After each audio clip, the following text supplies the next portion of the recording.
Yeah, hi Stephen. Hey, this is just a quick video on showing you how to use MailChimp.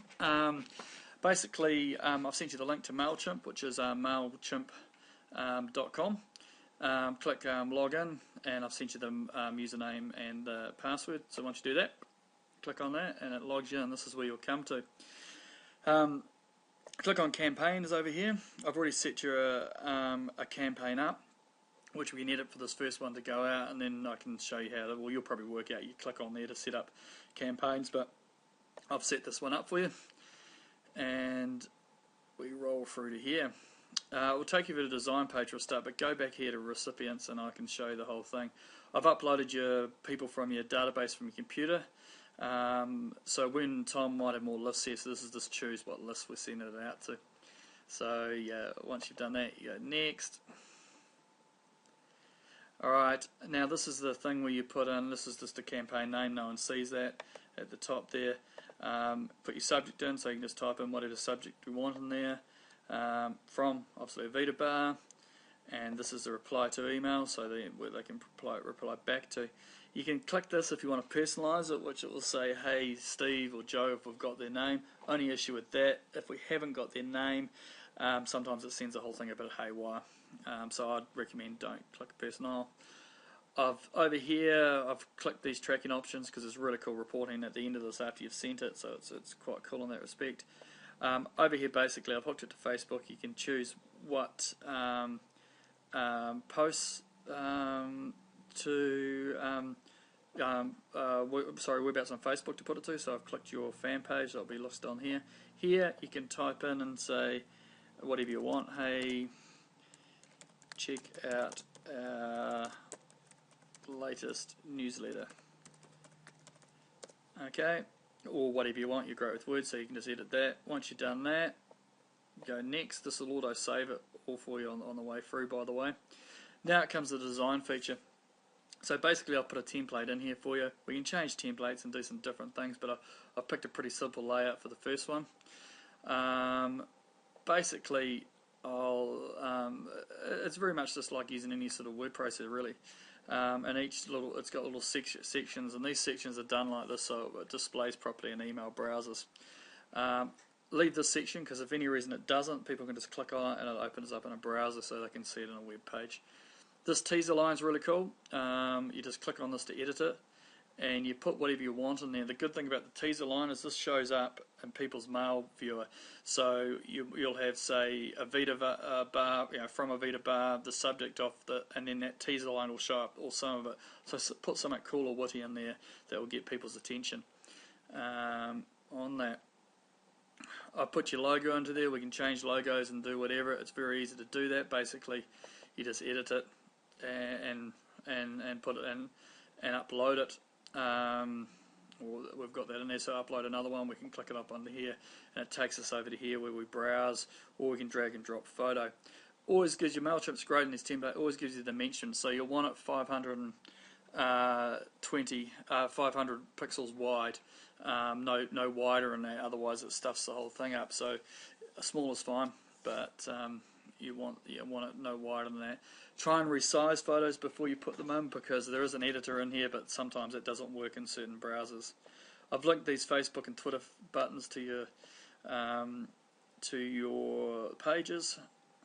Over here, once again, this is very easy. Once again, you basically same as before. We want to put another photo into there, so you can browse it from your computer or drop it in, and once again it gives you the dimensions. Over here you just click on it and you can put whatever you want in here, so you can change just type in whatever you want and it just comes on in. Change the fonts up there, change the size up there, change the colour. Very just much like Word basically. So, and there's a spell check down over there, which I always need, which you probably won't. And then it auto saves for you, but to save it, and it's back to there. Then other boxes is exactly the same. So if you want to do it into here, you just edit. And what I did here, actually, I'll show you how I did that. I put join on Facebook on there. Basically, if you want to link anything to a website, you basically click this here, put the web address in, insert it into the post, and it comes up highlighted like that, so you know it's got links somewhere so people can click on it. And you'll see it when we get back here. I just warn you that sometimes things do look a little bit different between the two. It just takes a little bit of getting used to the system. On that note, try to do this in Chrome or Firefox. Explorer sometimes goes a bit funny. And see, that's linked so we can click through your Facebook page. It tracks all these for us too, so when we get reports at the end, we know who's opened these emails and we know what they've clicked on. Once again, these here are just, hey, chuck a little photo in. If you don't want it, you can just add any. I'll put that back to the default in the meantime. But you can just go into here, and that jumped around a bit, not quite right. So go into there, and we can upload a new photo or drag it in just like before, and it gives you the dimensions on the top there, 150 pixels. Once again, this is a box. You can write anything you want on it. If you don't want it, hit that hide section, and you see how it goes dull on the page over there. Then it won't show up. If you want it back, do that, and it comes back in. If you want another box below it, click add, and it fires you another box in. Down here, to remove that other box, click there, and it's all gone. Down here, I have put your address in and stuff like that, and I've linked that to your website. Down here, there's it'll give information, which I'll show you in a minute when we do the preview of basically who you are and where you are and that sort of stuff. And on to the end, there's an unsubscribe button and an update subscription, so people can add some more details to their subscription. Right, testing down here is always really important, so you want to basically, you can do it in a pop-up view, preview. So this is basically in a browser what your email will look like, and I'd go through here and check your links work, like check on the Facebook and make sure you'll see down here that's coming out to Facebook, so that's actually alright. Facebook's just having some major issues today, it keeps crashing. Part of their problems under there, but make sure you just go through and check all those links and any links that you've put into the body of the thing. So this will actually flick through to your Facebook page, but just for some reason Facebook's not having a good day today, as we all do. And then you can close that screen and it takes you back to here. Also send yourself a test email, which is basically you go onto here and you chuck your email address in and fire it off, and check it, because they do look good different in different browsers. These templates are good and they should look pretty cool on most browsers, but that's basically how they've done actually. And I'll just show you on the pop-up here as well. So if you check this header stuff there, it shows that'll be their email address and what your subject lines are, and your live mover information down here. It will show your location, your rights. It's our mailing list, and I'll just put a thing. You're on our list to hear all things good about Avita Bar. This is free, and that's the only thing that they ask you to do is put a MailChimp thing on there, saying it's free. And yeah, it's all pretty good.